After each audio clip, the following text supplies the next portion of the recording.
Halo anak-anak sekalian, kita berjumpa lagi di dalam program History. Nah, di minggu yang lalu kita sudah melihat bagaimana satu gerakan Pentakosta bertumbuh, berkembang, dan bahkan nantinya muncul ada beberapa gelombang-gelombang sampai yang zaman sekarang. Yang sekarang sudah berbeda dari gelombang yang pertama kali muncul. Nah, hari ini kita akan melihat ada satu orang yang berjuang di dalam menghadapi pergumulannya begitu berat, tetapi dia punya kekuatan di dalam bertahan, di dalam berharap hanya kepada Tuhan. Siapakah orang ini? Orang ini adalah orang Jerman, namanya Dietrich Bonhoeffer. Dietrich Bonhoeffer, dia dilahirkan tahun 1906 di tanggal 4 Februari di kota namanya Breslau. Dulunya Breslau ini kota yang ada di Jerman, tetapi sekarang sudah masuk dalam kota yang ada di negara Polandia. Dan dia lahir di dalam keluarga yang terhormat. Papanya adalah seorang yang dihormati dan menjadi profesor di universitas yang ada di Berlin. Dan Bonhoeffer ini, dia lahir sebagai anak ke-6 dari 8 bersaudara. Banyak sekali saudaranya, ada 8 orang. Dia anak ke-6. Bonhoeffer sejak kecil dia sudah menunjukkan minat yang besar terhadap teologi. Jadi dia senang belajar teologi, dia senang menggali Alkitab, menggali firman Tuhan. Maka dia masuk ke Universitas Berlin, tempat papanya bekerja sebagai dosen di sana. Kemudian setelah dia di Universitas Berlin, dia juga pernah belajar di Universitas Tübingen. Maka di sana dia menerima banyak sekali pengajaran tentang teologi. Dan di sana dia banyak terpengaruh oleh pemikiran-pemikiran dari teolog-teolog modern seperti Adolf von Harnack, seperti Reinhold Niebuhr, dan juga seorang yang sangat dikagumi oleh dia, namanya Karl Barth. Dan setelah dia menyelesaikan studinya, akhirnya dia mendapatkan gelar doktor di Universitas Berlin. Bonhoeffer kemudian dia masuk ke gereja, melayani di gereja. Dia masuk ke universitas-universitas, menjadi dosen teologi di universitas. Dan dia mulai aktif terlibat di dalam berbagai macam kegiatan kerohanian, kegiatan Kristen yang ada di Jerman saat itu. Anak-anak sekalian, pada tahun 1930 dia sempat pergi ke Amerika Serikat selama beberapa waktu untuk belajar lagi, kuliah lagi. Dia memang sangat senang untuk belajar. Dia pergi ke Union Theological Seminary yang ada di kota New York. Union Theological Seminary, dia belajar di sana selama 1 tahun. Kemudian pada tahun 1931 nanti dia kembali ke Jerman dan dia mengajar lagi menjadi dosen teologi di Universitas Berlin. Selama dia ada di Amerika Serikat, dia melihat bagaimana orang-orang Kristen di Amerika saat itu kebanyakan adalah orang-orang yang hidup di dalam rohaninya masing-masing. Mereka percaya pada Tuhan Yesus, percaya. Mereka baca Alkitab, mereka berdoa, tapi kerohaniannya itu kurang muncul di dalam ranah publik.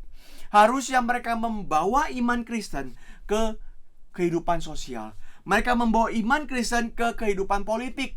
Tetapi waktu itu banyak orang yang lebih tertutup.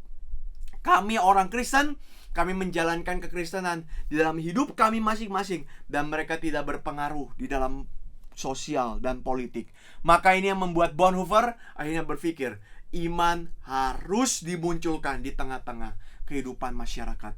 Iman harus berdampak dalam kehidupan sosial kita. Sehingga waktu dia kembali ke Berlin, dia mulai mengajarkan tentang hal itu. Bagaimana orang Kristen harus berdampak di dalam kehidupan sosial mereka. Tapi anak-anak sekalian, di tahun 1933 ada seorang diktator yang terkenal begitu kejam, namanya Adolf Hitler. Dia menjadi pemimpin daripada Jerman. Dia mengambil kuasa pemerintahan di Jerman dengan ideologinya, ideologi Nazi. Ideologi yang berpikir bahwa bangsa Jerman bangsa paling hebat. Bangsa Jerman harus menaklukkan bangsa-bangsa yang lain. Ini ideologi yang tidak benar. Tetapi banyak orang Jerman waktu itu percaya kepada apa yang dikatakan oleh Adolf Hitler. Sehingga termasuk juga orang Kristen di gereja. Gereja akhirnya terbagi menjadi 2 kubu. Yang satu percaya kepada apa yang dikatakan oleh Hitler. Dia mengatakan, kami setuju dengan Hitler. Jerman bangsa yang terbaik, maka kita harus hancurkan bangsa lain. Termasuk kita harus hancurkan orang Yahudi. Karena orang Yahudi tidak bersyukur kepada Tuhan. Mereka diberikan Mesias, tapi mereka tidak percaya kepada Mesias. Kita bunuh orang Yahudi. Wah, banyak orang Kristen waktu itu mengatakan, ya kita bunuh. Tapi ada orang yang mengatakan, jangan begitu. Tuhan tidak suruh kita untuk bunuh orang Yahudi. Tuhan tidak suruh kita untuk melakukan hal itu seenaknya. Kita tidak boleh melakukan hal semacam itu. Jadi ada yang setuju, ada yang menentang. Bonhoeffer di mana? Bonhoeffer termasuk bagian yang menentang kebijakan dari Hitler. Maka Bonhoeffer ketika dia ada di Berlin, dia berjuang mempertahankan kebebasan gereja. Hitler tidak boleh ikut campur dalam urusan gereja. Hitler tidak boleh suruh pakai gereja untuk bunuh orang Yahudi, pakai gereja untuk bunuh bangsa lain. Tidak boleh. Hitler harus keluar daripada gereja ini. Gereja harus berdiri dengan bebas. Maka dia menentang penyalahgunaan kekuasaan dari Hitler, dari Nazi. Bonhoeffer sangat terkejut ada gereja yang setuju dengan Hitler. Tetapi Bonhoeffer terus berjuang untuk menyelamatkan orang-orang Yahudi, menyelamatkan bangsa-bangsa lain, menyelamatkan gereja Tuhan dari ikut campurnya tangan Adolf Hitler untuk melaksanakan agendanya di dalam gereja. Maka dia memberikan pengaruh yang begitu besar. Bonhoeffer mulai mengajar, dan salah satunya dia menjadi salah satu orang yang ikut berbagian dan cukup vokal, cukup kuat di dalam mendirikan apa yang disebut sebagai Confessing Church di tahun 1934. Confessing Church ini adalah semacam organisasi gereja yang terkuat. Organisasi gereja saat itu milik orang-orang Protestan yang menentang pemerintahan Nazi. Banyak pendeta-pendeta hamba Tuhan, gereja-gereja semua bersatu di dalam Confessing Church ini untuk melawan pemerintahan Hitler, pemerintahan Nazi. Mereka berusaha tetap setia pada ajaran Kristen dan menentang interpretasi Nazi yang salah. Maka Bonhoeffer berjuang dalam melakukan gerakan melawan Nazi. Dia bukan hanya berjuang, dia juga berjuang untuk menyelamatkan orang-orang Yahudi. Dia berjuang untuk melakukan semua hal itu karena Bonhoeffer percaya bahwa iman Kristen tidak hanya tentang teori, tidak hanya tentang ajaran, tapi tindakan yang nyata untuk membela keadilan. Maka di tahun 1939 Bonhoeffer sempat pindah ke Amerika Serikat kembali, mengungsi selama 2 minggu. Karena di tahun 1939 terjadi Perang Dunia Kedua. 1 September Hitler menyerang Polandia. Maka kondisi sedang begitu kacau balau, kisruh dan sebagainya. Bonhoeffer punya teman namanya Reinhold Niebuhr. Reinhold Niebuhr adalah seorang yang penting juga yang ada di Amerika. Dia panggil Bonhoeffer ke Amerika supaya tidak dibunuh oleh Hitler. Tapi setelah 2 minggu di Amerika, Bonhoeffer mengatakan, saya masa tega meninggalkan orang Jerman dihancurkan oleh Nazi, kekristenan di Jerman dihancurkan oleh Nazi. Saya nggak tega. Saya punya iman Kristen yang sejati, maka saya akan berjuang. Sehingga setelah 2 minggu, dia akhirnya kembali lagi ke Jerman di tahun 1940. Meskipun dia tahu resikonya, dia akan mati di Jerman. Maka di Jerman, Bonhoeffer kembali berjuang. Dia masuk dalam kelompok perlawanan untuk membunuh Hitler. Dia masuk dalam kelompok yang menyelamatkan orang Yahudi, memindahkan mereka ke negara lain yang lebih aman, yaitu di Swiss. Dipindahkan dari Jerman ke Swiss dan sebagainya. Sampai akhirnya di tahun 1943 Bonhoeffer ditangkap oleh tentara Jerman dan kemudian dia dipenjara. Di dalam penjara itu dia dianiaya, dia disiksa, dia diperlakukan seperti binatang, bukan seperti manusia. Begitu sedih dan begitu menderita. Sampai akhirnya dia diberikan hukuman mati, yaitu dia harus digantung waktu itu. Maka Bonhoeffer dipenjara sampai menunggu waktunya tiba untuk dia digantung. Dan ketika dia di dalam kondisi yang sendirian, sedih, dan dia begitu sulit, apakah dia menyerah? Tidak. Apakah dia mengkhianati Tuhan Yesus? Dia mengatakan, saya tidak mau jadi orang Kristen lagi. Tidak. Bonhoeffer menulis banyak sekali tulisan-tulisan yang penting untuk mendorong gereja harus berjuang di dalam dunia yang penuh penderitaan, penuh ketidakadilan. Meskipun kita tahu pengharapan orang Kristen bukan pengharapan yang eskapis, pengharapannya pokoknya kita kabur saja, lari ke surga, tidak peduli dengan bumi. Bukan. Kita tahu pengharapan kita di bumi. Waktu kita melihat di bumi, kok masih ada kejahatan, kok masih ada kesulitan, kok masih ada penderitaan, kok masih ada segala banyak hal yang begitu menyulitkan, begitu membuat menderita. Tetapi orang Kristen tak punya pengharapan. Sambil kita berjuang di bumi ini, sambil kita tahu bahwa pengharapan kita juga ada bersama Tuhan yang ada di surga, maka dia menulis satu buku yang disebut judulnya Cost of Discipleship.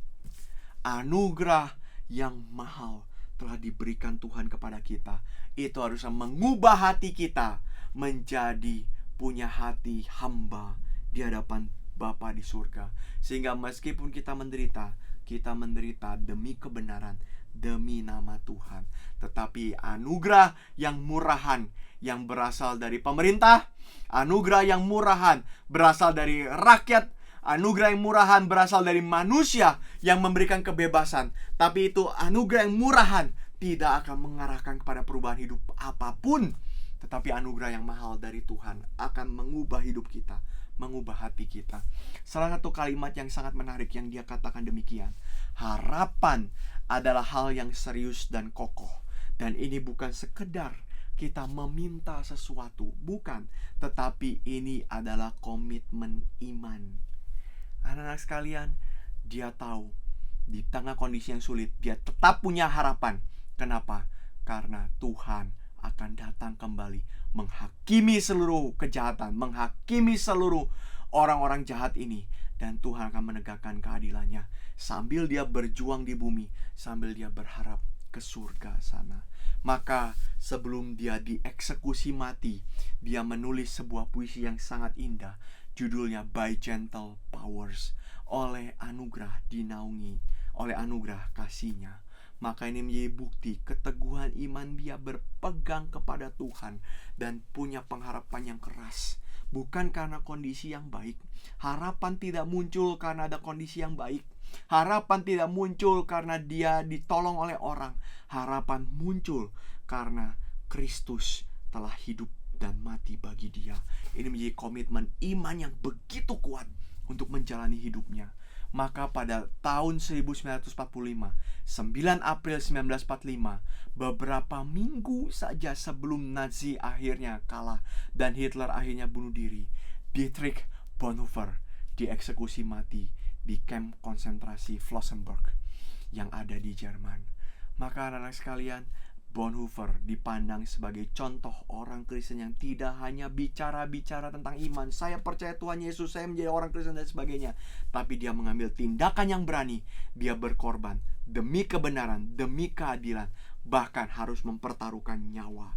Meskipun dia sadar hal buruk itu ada di dalam dunia, konsekuensi itu ada di dalam dunia. Di dalam dunia yang berdosa, orang bisa sakiti kita? Tidak bisa. Dalam dunia yang berdosa, orang bisa jahati kita, bisa bunuh kita, bisa. Dia tahu itu, tapi dia tidak melihat pandangannya ke sana. Dia berjuang dengan keyakinannya yang tidak berhenti kepada Tuhan yang ada di surga. Dan kiranya ini menjadi kekuatan bagi kita anak-anak sekalian. Waktu kita berharap kepada Tuhan, kita berharap bukan karena kondisi kita baik, tapi kita berharap karena kita punya Allah yang baik. Sampai di sini anak-anak sekalian untuk histori kita pada kesempatan kali ini. Dan anak-anak kita akan mendengarkan satu lagu daripada Dietrich Bonhoeffer yang telah dijadikan lagu, puisinya dijadikan lagu. Dan anak-anak sekalian, sebelum kita mendengarkan, kalau anak-anak punya pertanyaan, silakan anak bisa berikan pertanyaannya di nomor ini. Dan nanti kita akan bahas seluruh pertanyaan yang diberikan di dalam satu episode yang khusus dari histori ini. Tuhan memberkati kita, sampai ketemu dalam episode selanjutnya. Bye-bye.